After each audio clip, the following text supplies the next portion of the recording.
আসসালামু আলাইকুম। রমজান মাস, আপনাদের সামনে আবারও নতুন কিছু, আসলে নতুন কিছু না, যারা ইংলিশ লিটারেচারে পড়ে বা যারা ইংরেজিতে পড়ে তারা এই জিনিসটা জানে। তো এইবারের সিলেবাসে ক্লাস 10 যারা এসএসসি পরীক্ষার্থী তোমরা যারা আছো, তোমাদের সামনে নতুন জিনিস যেটা হচ্ছে কবিতা। কবিতা থেকে 5টা প্রশ্ন আসবে, 5 দুগুণে 10 মার্কস, 10 মার্কস। 10 মার্কস তোমার কবিতা থেকে। তো একটা কবিতা, আসলে কবি সাহিত্যিকরা সবসময় নিজের মনের মাধুরী মিশিয়ে তারা কোনো কিছু উপস্থাপন করেছে, তার মনের যে অভিরুচি সেগুলো ব্যক্ত করেছে কবিতার মাধ্যমে, ব্যক্ত করেছে। তো সেরকমই আজকে আমরা একটা ধরো আমি আজকে পড়াবো সিমিলি। এটা কবিতাতে থাকে সিমিলি, এর নাম সিমিলি, যেটা কবিতাতে থাকে।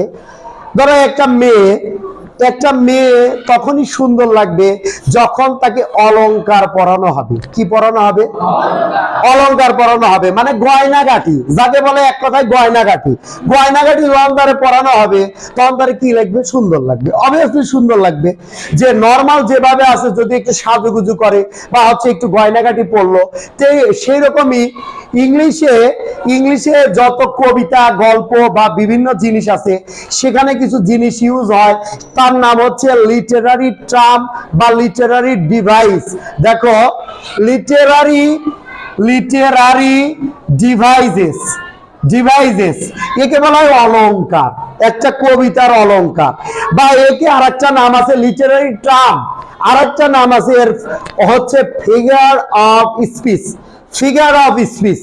আরেকটা নাম আছে লিটারারি ডিভাইসেস, লিটারারি টার্ম এবং ফিগার অফ স্পিচ। এইটার নাম আছে, এর অনেকগুলো নাম আছে। এটা অলংকার স্বরূপ ব্যবহৃত হয়, মানে খুব সুন্দরভাবে কবিতাটা তোমার শুনতে এবং পড়তে যখন ভালো লাগবে। আমি এই সিমিলি মানে হলো তুলনা বা উপমা। এন্ডু কিশোরের একটা গান ছিল, চাঁদের সাথে আমি দিব না তোমার তুলনা, নদীর সাথে আমি দেব না তোমার তুলনা, চাঁদের সাথে আমি দেব না তোমার তুলনা। উপমা বলবে যে তুমি চাঁদের মতো সুন্দর বা তুমি চাঁদ থেকেও সুন্দর। বোঝা গেছে? বাংলা, আমরা যেহেতু বাংলা, তাহলে আমরা বাংলাই একটু ভালো করে বুঝি যে তুমি চাঁদের মতো সুন্দর, মানে তুমি এত সুন্দর। কার সাথে তুলনা করতেছে? চাঁদের সাথে। তাহলে উপমা দিচ্ছে। কি দিচ্ছে? উপমা দিচ্ছে। কি দিচ্ছে? উপমা। তাহলে সিমিলি মিনিংটাই উপমা বা তুলনা দেওয়া। কি দেয়া? উপমা বা তুলনা দেয়া। কথা কি ক্লিয়ার? এবং এই সিমিলি অলংকার স্বরূপ। এটা আমি আবারও বললাম, অলংকার স্বরূপ ব্যবহৃত হয়, মানে সুন্দরভাবে একটা জিনিসকে প্রেজেন্ট করা, কবিতাকে প্রেজেন্ট করা। এই কবিতায় মূলত সিমিলিটা ব্যবহার হবে বেশি। কোথায় ব্যবহার হবে? কবিতায়। তাহলে সিমিলি মানে আমরা বুঝলাম উপমা। কি? উপমা বা তুলনা, দুইটি বস্তুর সাথে হইতে পারে, ব্যক্তির সাথে হইতে পারে। এটা হলো মানে বিপরীত কোনো কিছুর সাথে তুলনা করা হচ্ছে, মানে ওইটার সাথে মেলে না, কিন্তু ওকে উপমা দিয়ে বোঝানো হচ্ছে। যেমন চাঁদের মতো সুন্দর, এখন চাঁদের মতো সুন্দর, চাঁদের মতো বউ। ঠিক আছে? এখন ওই চাঁদের সাথে কম্পেয়ার করা হচ্ছে, চাঁদ কই আর হইলো বউ কই, তাই কোনোদিন মেলে? আচ্ছা, এইভাবে এটার সাথে আবার পার্থক্য আছে মেটাফোরের, সেটাও বুঝাই দেব। এইগুলো না হলে তোমরা অ্যান্সার করতে পারবে না। আসলে ওইটা তুলনা করা হয়েছে কি দ্বারা? সিমিলি চেনা। আর কি চেনা?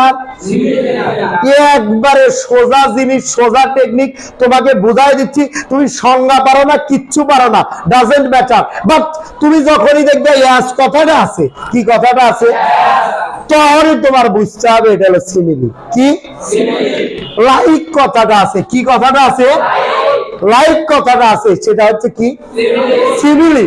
আরেকটা জিনিস ইউজ হয়, সেটা হলো মিসিং, খুব কম ইউজ হয়। আরেকটা জিনিস হলো এজিট। কি ইউজ হয়? এই এজ এবং লাইকের ব্যবহার বেশি। কিসের ব্যবহার বেশি?